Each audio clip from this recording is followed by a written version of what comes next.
Ministries. We're so happy that you're here with us tonight. God has been speaking to us and revealing himself through dreams. Today I want to share a dream that I had with President Trump on July 17th, 2020. The dream goes like this. All of a sudden there was a big, gigantic, almost like a TV screen before me.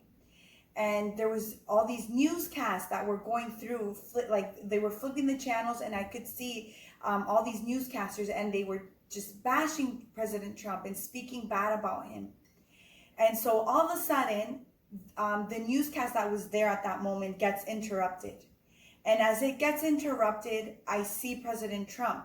On the right corner of the screen, it says live in these red letters. But President Trump doesn't even realize that he's being recorded. So I know at that moment that he's being recorded live, but he doesn't even know that he's being recorded.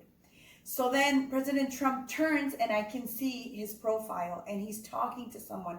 And as I just stare at the screen and I'm looking closer to see the details that's happening, I see that it's God. And it wasn't that I could see God exactly. I just knew it was God, and I could see his ear leaning over to hear President Trump.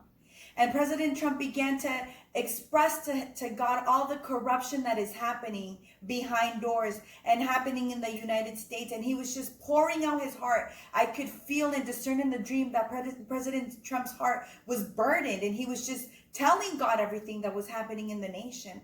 And God was just there listening.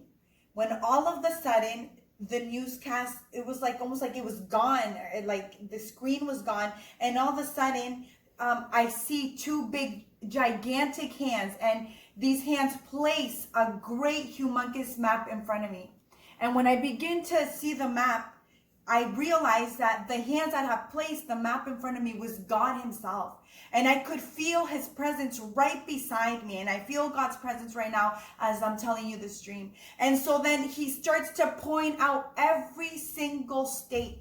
And he says to me, Indira, this is the map of the United States. And in every single state, in every single police department, there are people who are infiltrated and they don't want the truth to come out. They don't want the truth to be exposed. And he said that to me twice. And as he's saying that to me, in my spirit, I'm just getting this download of God and of information. And I knew in my spirit that there are satanic cults that are infiltrated in the police departments, and they're trying to do everything so that the truth is not exposed. And God was downloading in me that we should pray for President Trump as a church, that we need to begin to intercede for this man. And so he was telling me, you know, in my spirit, the agenda of the enemy needs to be exposed, but the church needs to pray for this agenda to be exposed. And so I don't know where you might find yourself with your views on President Trump.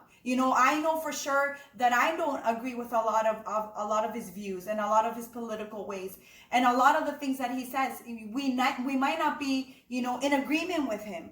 But one thing I do know is that the church needs to come in agreement with heaven and with God and what his will is. It doesn't matter where you stand politically wise. Know something. God has placed this man in presidency with a great purpose. God has placed him there because this is a divine and prophetic time for the church.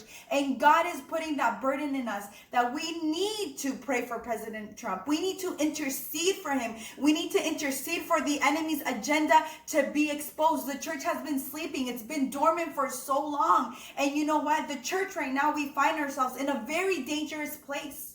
And we need to align ourselves with what heaven is saying, what God is saying. So forget about what you might think about President Trump. If God has placed him there, the scripture says that he lifts up kings and he brings them down. So you know what? It is up to us to intercede for this president. It is up to us to align ourselves with God's will. I hope you join us in intercession. I hope you join us in fasting. I hope you join us in prayer. We're living end times. We are living prophetic times. We are living out the scripture. So please join us. Join us to intercede and to ask the Lord to expose the enemy's agenda.